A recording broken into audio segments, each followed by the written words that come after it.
What up mga kaibon, nandito na naman ako. Magbibigay na impormasyon paano mag-prepare ng soft food sa mga alaga natin.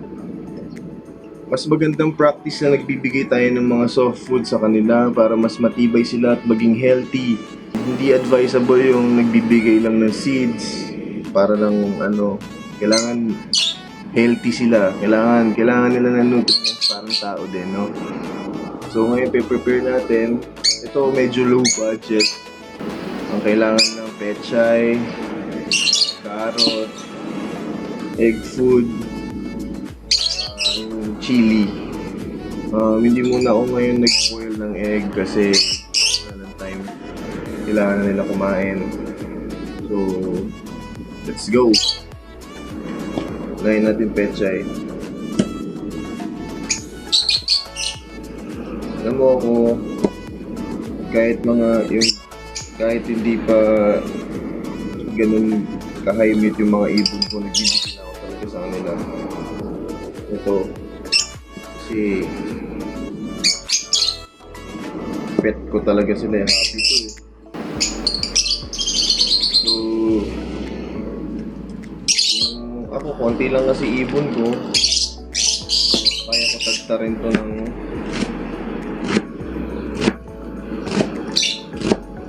mano-mano.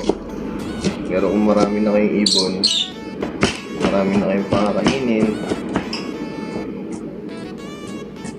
mas advisable dapat meron kayong food processor. Pasensya na sa camera na ano.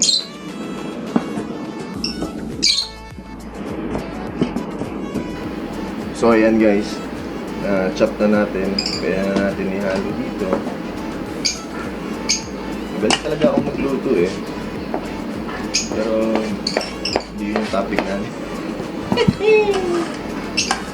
So next ay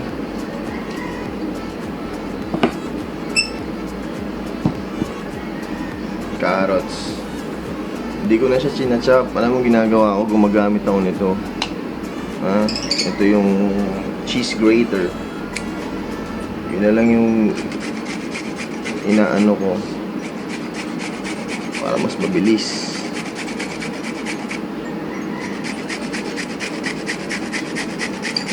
Yan lang oh.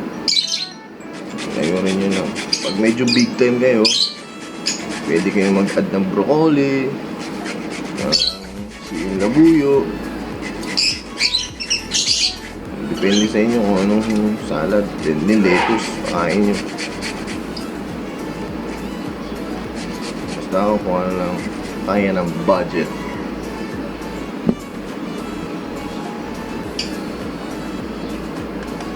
Ayan, okay na sa carrots. Sunod natin yung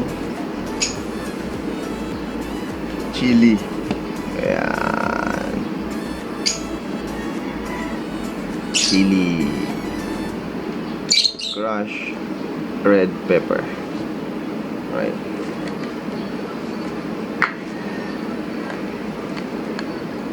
Ito lang. Okay na yan. Laban.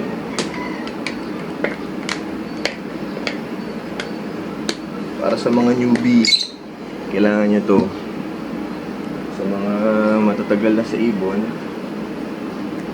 happy birding.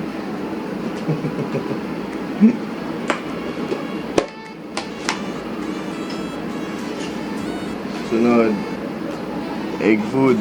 Ayan, ihalo din natin yan.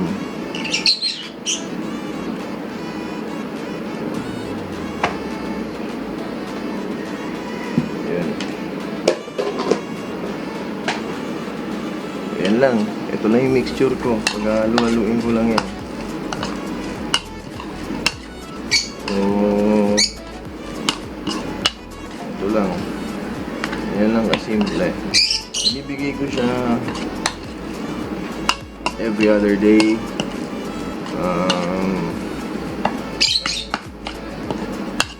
Support. Napaka-importante nito sa mga ibon, lalo sa mga breeders.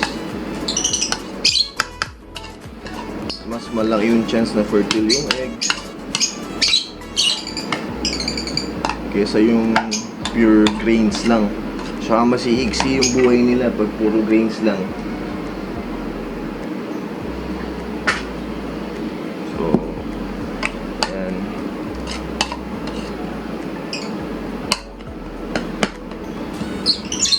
Yan natin siya i-distribute. 6.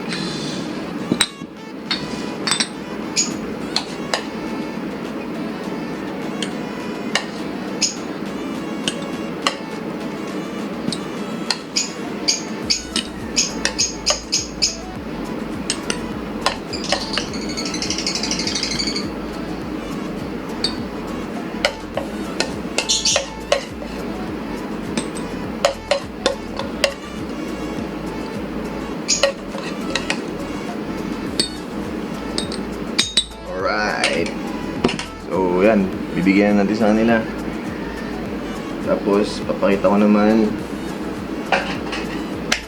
yung pinapakain sa kanila pag may inakay or normal days lang. So, yun. Ito naman ay para sa kanilang greens. Binibigay ko sa kanila CANARY mix. Yung iba gumagamit ng African mix, pero mas gusto ko tong CANARY mix. Tigi-tigi isang scoop lang. Pero pag may inakay ako, dinodoble ko. Kasi pinapakain sila. Sa ngayon, may dalawa akong breeder na inakay. Tapos next ay sunflower.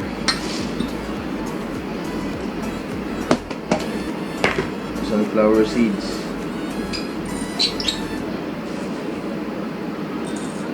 Sunflower black. Yun o.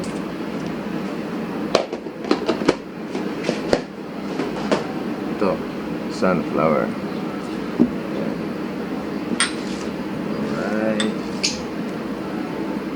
Okay, sa tubig naman, ang ginagamit ko, essential, ha? Hindi sponsored to, Ito yung tubig.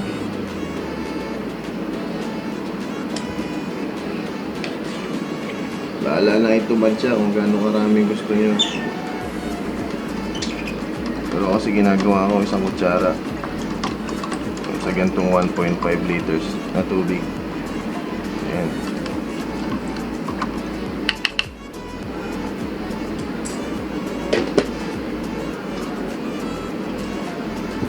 Itong water dish.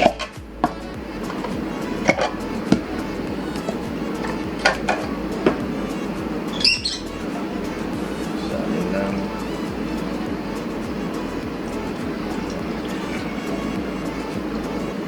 Ang practice ko kasi ito every morning. Tapos pagdating ng mga 12 or 1, pinapalitan ko na ng tubig. Kasi may tendency siyang mapanis. Tsaka sa init ng panahon, umiinit din yung tubig nila. So, pwedeng hindi na rin nila inumin or pwedeng napupuan na or madumi na agad.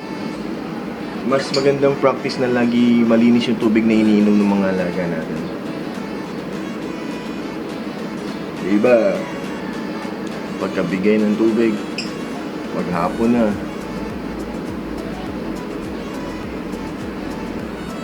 So yun, nakain na sila guys.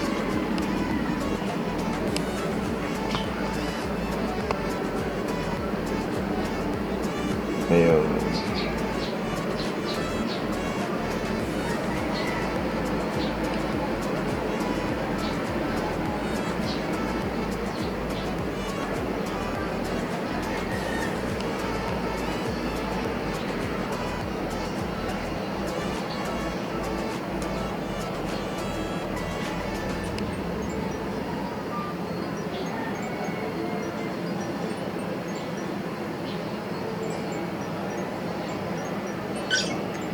So yun mga kaibon, sana nagustuhan nyo itong panibagong video ko. Huwag nyo kalimutan mag-subscribe, mag-like, mag-share. Thank you very much. Peace!